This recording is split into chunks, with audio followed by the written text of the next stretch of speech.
So Amber suddenly realizes she's supposed to be acting like a real PTSD survivor and comes on the stand and tries to put on an Oscar performance, but doesn't fool anybody. I'm about to tell you what real PTSD symptoms look like. Welcome back, Rise Tribe. I'm Angelica, psychotherapist with 30 years of experience. Let's break it down.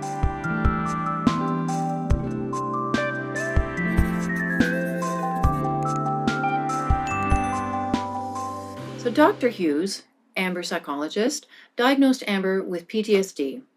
Then Dr. Curry says, no, she does not have PTSD. And I tend to agree with Dr. Curry because I was questioning that PTSD as soon as I heard it. Didn't make any sense to me whatsoever. So following this, Amber was likely told that she needs to act more like a trauma survivor with PTSD. So she goes on the stand and puts on an act like never before. Check this out. How did Mr. Depp's statements and threats to you that you were discussing, how do those continue to manifest themselves today? In the harassment and the humiliation, the campaign against me that's echoed every single day on social media and now in front of cameras in this room. Every single day I have to relive the trauma. My hands shake. I wake up screaming. I have to live with the trauma and the damage done to me. My friends have to live with a set of unspoken rules about how to not scare me. Objection, hearsay. Yes, sir. Unspoken rules. Overruled. Go ahead. About how to not touch me, not to surprise me. My intimate partners have rules about how they can deal with me, how they can touch me. I have rules for doctors and medical professionals I see, gynecologists I see. I live my life with these sets of rules that I have to follow, my friends have to follow for me not to have a panic attack or a triggering event where I relive the trauma. Even if I'm training to do my movie, for instance, if I'm training for Aquaman, a combat scene and a trigger happens, I have a meltdown and have to deal with that. The crew I work with have to deal with that because of the damage I walk around with every single day from what I've lived through, from what I've survived. I'm not sitting in this courtroom snickering. I'm not sitting in this courtroom laughing, smiling, and making snide jokes. I'm not. This is horrible. This is painful. And this is humiliating for any human being to go through. And perhaps it's easy to forget that, but I'm a human being. And even though Johnny promised that I deserve this and promised he'd do this, I don't deserve this. I want to move on. The statements, the attacks on me, the campaign, that Johnny has elicited millions of people to do on his behalf when he himself Objection, Your couldn't Honor, do lack it. of foundation. Torture me every day. Speculation. Since the start of the trial, she's been very composed and calm, stating that she's well put together and has acted in Justice League, Aquaman, starred in a TV series. She's the ambassador of several nonprofits. She does social work. She does publicity promoting her TV series and a global campaign as spokesperson for a major beauty brand, L'Oreal.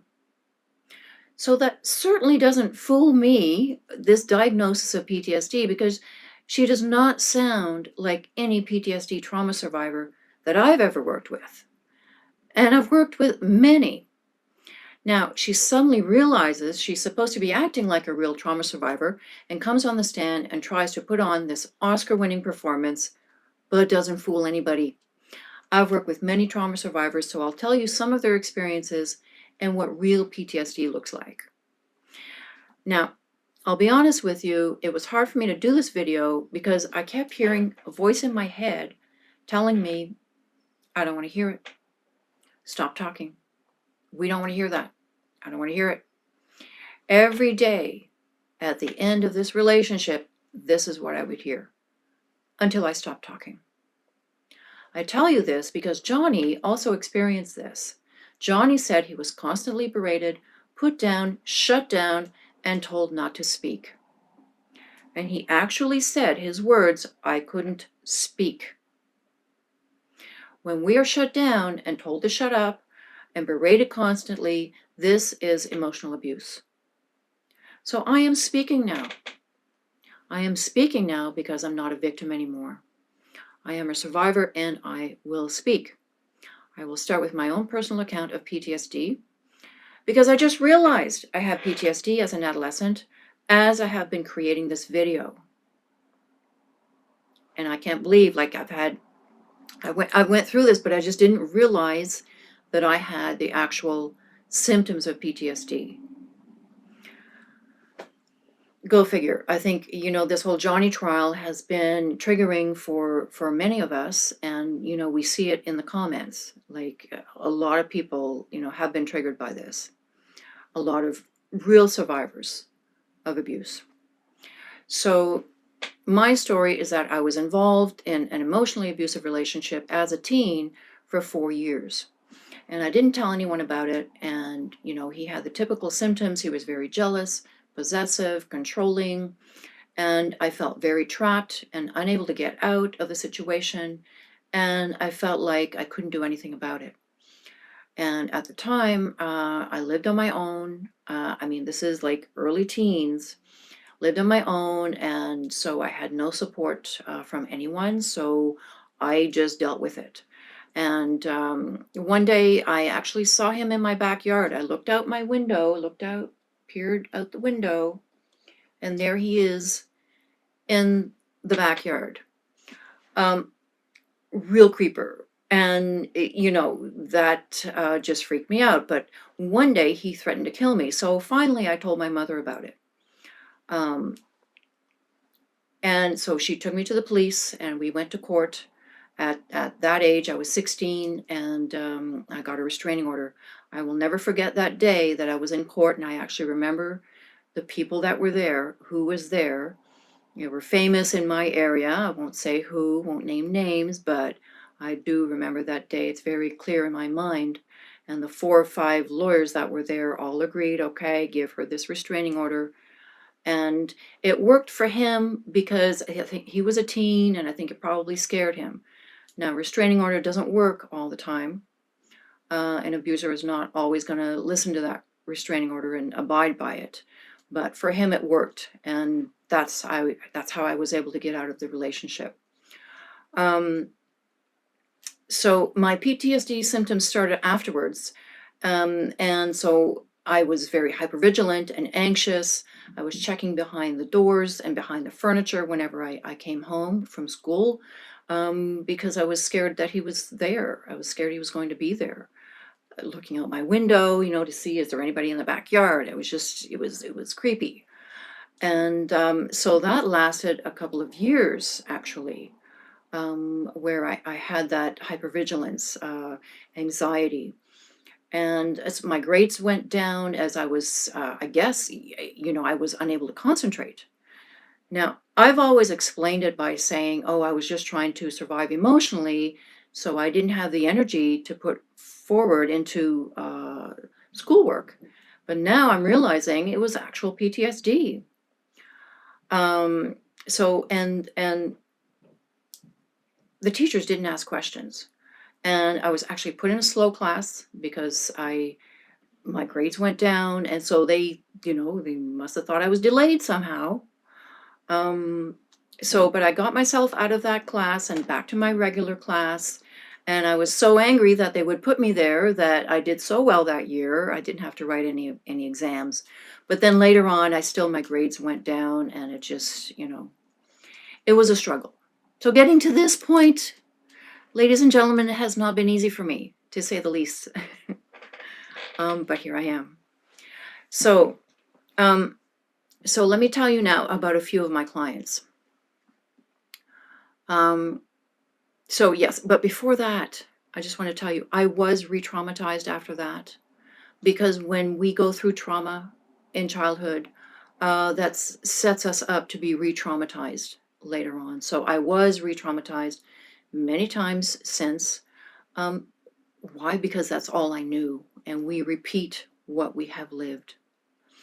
So Now, let me just tell you about a few of my clients, just to describe what real PTSD is.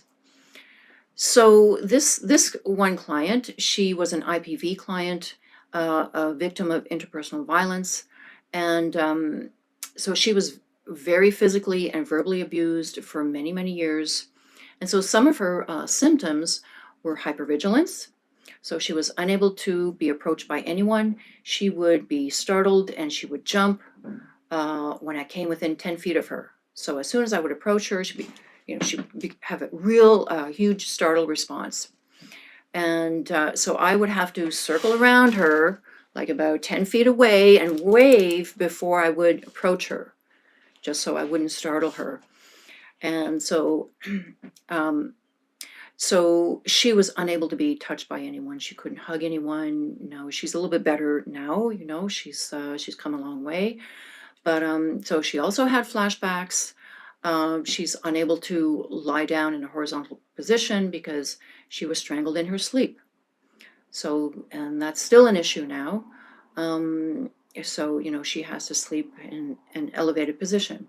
She has anxiety. She's, she was, at the time when I first started seeing her, unable to go out in public without extreme anxiety, unable to go to the grocery store, the mall, the theater, because of her fear of people and being overwhelmed by the people. And she also had depression, crying frequently. She had decreased concentration, unable to work. She had difficulty watching TV or reading. Anything that required concentration was difficult for her.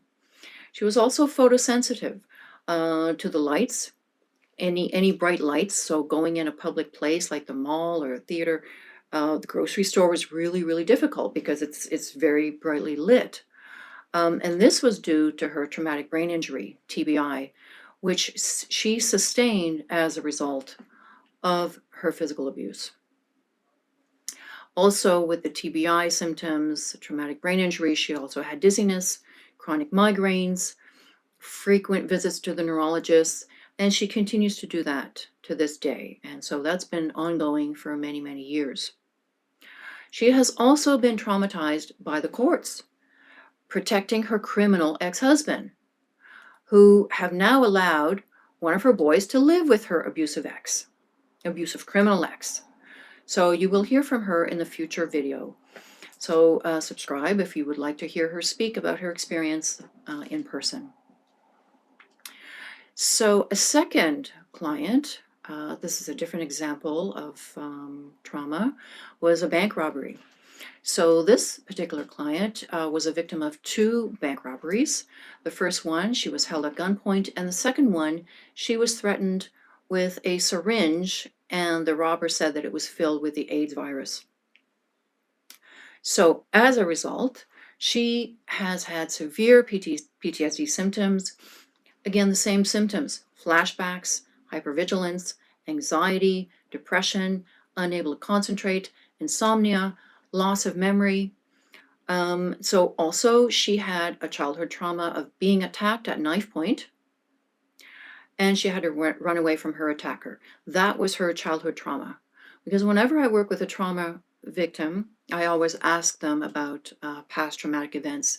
And without fail, there is always past trauma, past unresolved trauma, which set them up to have their current trauma.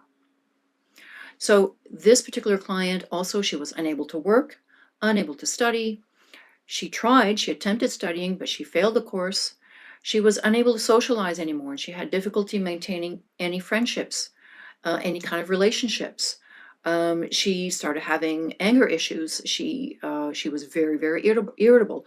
Now, all of my clients, I can say, do become very irritable, some more than others, and some are just unable to maintain their relationships. Even if they had very good marriages or very good relationships, sometimes they just end just because they're unable to tolerate people. They're just relationships become very, very difficult.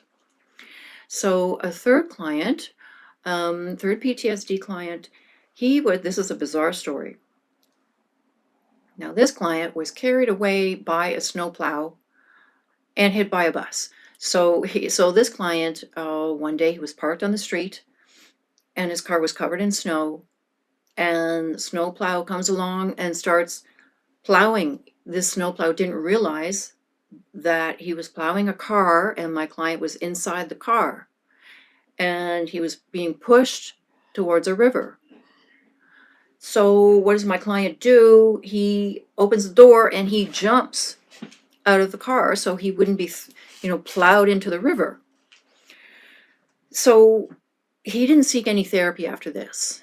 And then following that trauma, that was very traumatic for him. And, he had flashbacks and anxiety after that. So following that, since that was unresolved, then he was hit by a bus, one of these big, huge city buses. As he was just sitting in his car at a stoplight, bus comes behind him and boom, hits him. So he had severe PTSD symptoms following that. And again, he had the same symptoms of flashbacks, hypervigilance, anxiety, depression, unable to concentrate, insomnia, loss of memory, and huge anger. I mean, yeah, he cleared the desk out of a physiotherapy office. He was getting physiotherapy due to his injuries from his accident. And one day he just cleared the desk of the physio office. And this was once a man, he was a very kind and gentle family man prior to these traumas. But that just triggered something, and it triggers all these PTSD symptoms that I see so often in clients, is just this real irritability, just unable to tolerate. I think it's just an inability to tolerate their inner emotions. They're just overwhelmed by their inner emotions, and it just causes this emotional dysregulation. And now his past trauma is he had a history of growing up in a war zone, and he was also a soldier in the military in his country. So that trauma, of course, was unresolved, which set him up to be traumatized in the future. Fourth and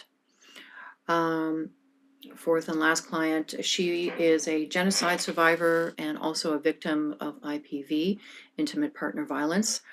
And she came from Africa, and she was there in a time of genocide.